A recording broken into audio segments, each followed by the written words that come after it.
next, and Helen was we kept like doing this overlapping thing. So Helen was in legal, so I was like, well, and I was like Oxford, right? But I should have like done it and like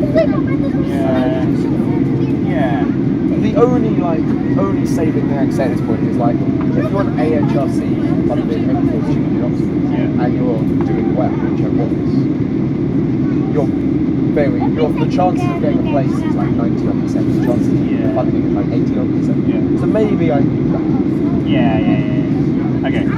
Anyway, there's the story. But the reason I said like the first thing is like about working hard at undergrad is like, so you didn't have like any end in mind. So some people, like, the reason they're like not working as hard as you do is like they think like, oh, okay, like I don't do academia, I just need to go like a 2-1. They get to work hard or something.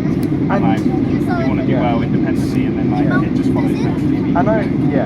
I think I like worked hard in the first year because I enjoyed it, and then it turned out I was quite good. And then I got first, and then I was like, oh, like, you know, and then I enjoyed, like every course I did, I really enjoyed. There was nothing I did I didn't enjoy. Well, I cocked up, but it was okay. And even that little bit anyway. And I don't know if I told you this. I was in this like geeky there were like 8 because Queen's isn't like necessarily a geeky college compared to like Merton. And it wasn't a geeky year, it was a geeky cohort. There were 8 of us. Right? And so 4 of us, 3 in particular, 4 like just like loved philosophy. We just talked about it all the time. Every meal time. And so we benefited from like this really like this like cohort effect. And we like drove each other up. So my PE, the 8 of us, 6 were first. Wow. One of them, the 7 should have got first. Like she was on the list, she definitely should have got first. And like some messed it up a bit. 4 definitely got first, and 4 should have got 2-1. Maybe 5 definitely got first, right? Because like, so like, a couple got first who shouldn't have done, and 1 didn't get a first who should have done. But we ended up with 6 first. Okay. That's It's insane. And I think it was the cohort effect. We were like, and even the ones who weren't like massive geeks, sometimes were hanging out with the coffee chats, and during the revision stuff, we were like hanging out with us, and we were like quite advanced in stuff. And like, get it by osmosis. My friend, I don't know if you met my friend, NYU. No. But he said NYU. So he did the B field. He did the B field, took a couple of years out because he wasn't sure, and now he's at NYU. Which is like one of the best philosophy departments to do a PhD. And he is,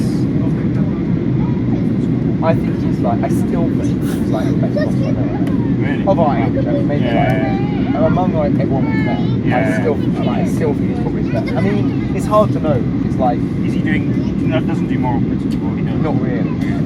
It's hard to know because it's kind of mixed up with my like affection for it. It actually relates to like there's like confusion. There's like some mixed. Right. But I do like genuinely think he's just like absolutely brilliant.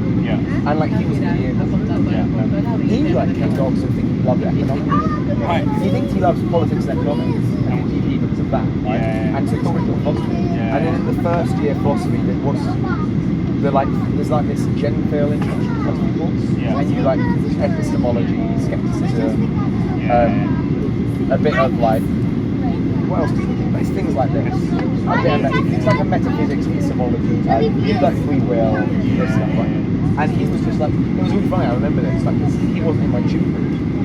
But this like rumour started spreading around the cohort that he was like unbelievably good at it. And that he was like we had like a very old school, John Hyman is like a very old school philosophy tutor, where you like go in and read out your essays, and then he like makes you stop. You will start reading it, and he will stop, and then like ask you a question about what you said. And a bit like these seminars, sometimes you never finish your essays, because he'd like and often he like just ripped the shreds of the first paragraph. And this rumour went around that like David was like the only one who could like actually like do these tunes well. But he was like really good. But he didn't think he wanted to do philosophy. No. Okay. And then like, do you think that can be like a class thing, or like I don't know? So like, he's posh. Oh, okay. I was gonna say the other way around. So like, I don't know. Yeah, I think like to think that like philosophy is a thing you could do, and it's like respectable. Like I guess like I sort of thought that like. like, I feel like my parents would have been like, philosophy, like, what's the job? Yeah, no, that's just, right. Like, you can't do that, but like, if it's like PP or like politics and like economics stuff, it's like that's okay. Or something. Yeah, that's right. It was partly that. But like sometimes like, if you're from like a well-off family, where like, everyone's been to university, they'll be like, oh, like, what's the degree? That will like serve you well or something. Like, I think in David's case, he's like never really encountered philosophy. right. So he has this like, the reason he's very good is because he's just like very, like incredibly analytic, very like sees all the distinctions and stuff, right? And one of these is good anyway. I think he's like never really encountered philosophy, so he's like applied these skills, economics and politics, and he's like brilliant at politics at school because he's like applied all these skills. Yeah. But like didn't know maybe like what philosophy was, and then there was like this other discipline where it was just that.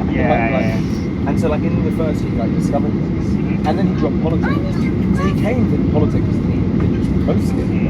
He was like, you know, an economist like politics. Yeah. And then he said it was like boring. And like, it's kind of funny, but he was like, I mean he's like really bright, but like when he was young, his school teacher, primary school teacher, asked his parents to stop letting him watch the news, because he used to watch like BBC News with his parents at like 6, and then at school he used to scare all the other kids by like just telling them what was going on in the world. Because he'd come in and like tell them about like the war going on in this place, and all the kids were like freaking scared of it. So this teacher was like, "Can you like cut down a bit on like the like exposure to like the horrors of the world?"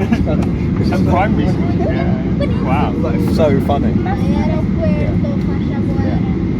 Well, like sometimes kids are like Lauren, like when she was doing PGC at Cambridge, she taught in like a school in the Cambridge area in like Saffron Walden, which is like a really nice like it's like a commuter town into London, and in like Cambridgeshire. And like she said that like the kids in her year 3 class were like arguing about whether like Cameron was going to win the election, and she was like, "That's good." Yeah. It doesn't matter. This is then a class. Right? Yeah. Okay, so he sounds. Okay. I think he's going to do well. And like being in like a geeky, I can see that. Yeah, it made a big difference. Really helped. Even if I dropped philosophy. You did. Secret Sins. That and the worst public.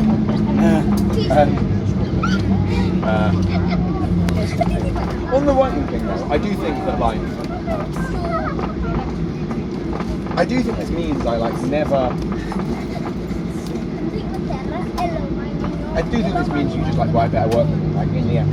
I don't think I ever like really sit down and like solve problems. But surely you could like keep drafting it again and again. Yeah, maybe. But I'm not very good at that. I'm like, I don't know. I think it's confidence. My confidence behind it as well. Like I went through the stuff and I like saw the move, and I was like, okay, this is the route I see that can make things work. And like I saw like my like this like original bit about like moderate, the internal perfectionist internal perception. I began to see like other people had said things that I thought could be expressed better as well. And like I thought, okay, I'm going to write this out. But I never really. I don't know. I feel like it's still not like. Whenever, like, this is why like you ultimately are going to be a better philosopher.